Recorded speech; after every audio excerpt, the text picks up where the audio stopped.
चला. बरं वाटलं बाई, माई एकदाच घरी आले ना. नाही म्हणजे तुम्हाला सांगू का, इंदोरला ना लग्न घरी आम्ही खूप मजा मस्ती आणि धमाल केली. हो ना. पण आपल्या घराची आठवण येतेच हो. म्हणजे शेवटी ना आपलं घर ते आपलं घर असतं. आपल्या घरामध्ये जे समाधान मिळतं ना ते जगात कुठेही नाही मिळत. हो ना.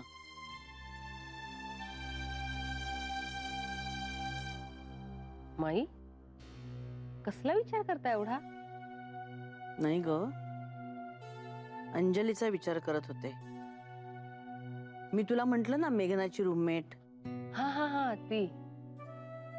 तिचं काय? अगं आदित्य ऑफिसला जायला निघाला ना, तेव्हा मी त्याला विचारलं मेघना कधी येणार आहे, तर म्हणाला मीच जाणार आहे तिला आणायला.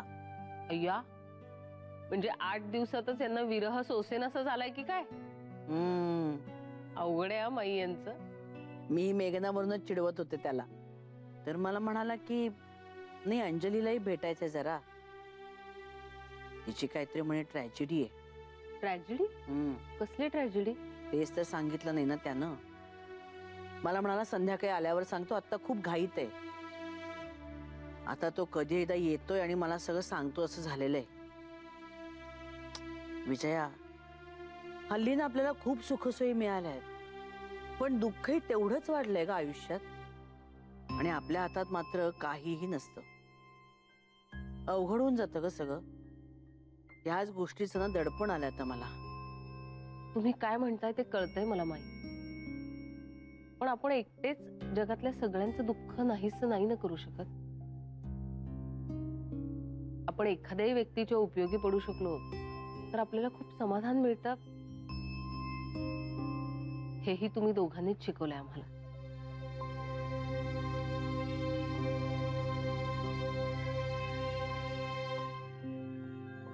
माई, अहो नका एवढा विचार करू.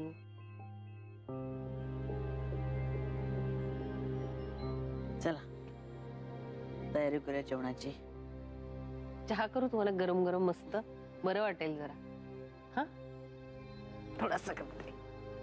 नका फार विचार करू, होईल सगळं व्यवस्थित.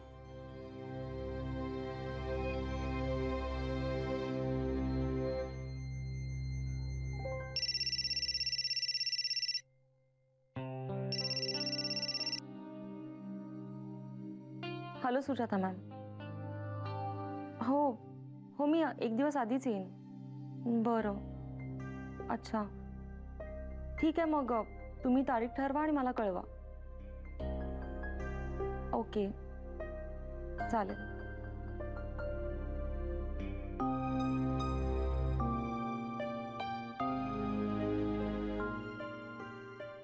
ॲडव्होकेट का? हो, ॲडव्होकेट सुजाता मोघे आणि श्रीकांत धोत्रे असे दोघे आहेत. यावेळच्या तारखेला समोरच्या ॲडव्होकेटची काहीतरी अडचण होती, सो मी उचली पुढची तारीख घ्यायची का असं विचारायला फोन केला होता. मी अजून कोर्ट कसं असतं हे पाहिलं सुद्धा नाहीये. मी तरी कुठे पाहिलं होतं, आणि ते पाहण्याची कोणावर वेळ सुद्धा येऊ नये. अर्थात मला मिळालेले ॲडव्होकेट्स खूप चांगले आहेत. शिवाय मला माझ्या अनिलला न्याय मिळवून द्यायचा.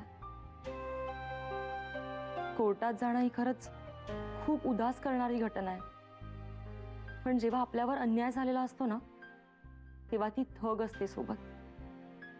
आमची ही सोबत आहे हे लक्षात ठेव अंजली. मी आदित्यला पण सांगितलंय, मुंबईत किंवा कोर्टात कोणतीही मदत लागली तरी अजिबात संकोच न करता मला सांग. कारण आम्ही तरी तुला कसं विचारणार. शिवाय तू सांगितल्याशिवाय तुझी अडचण नेमकी काय आहे हे तरी आम्हाला कसं कळणार. त्यामुळे बजावून सांगते मी तुला, मुंबईत राहण्यापासून कोर्टाच्या कामापर्यंत कोणतीही अडचण आली तर प्लीज शेअर कर. हो खरंच मेघना, काय ऋणानुबंध असतात ना माणसांमध्ये. एकमेकींना ओळखत सुद्धा नव्हतो आपण, आणि आज जीवाभावाच्या मैत्रिणी झालो.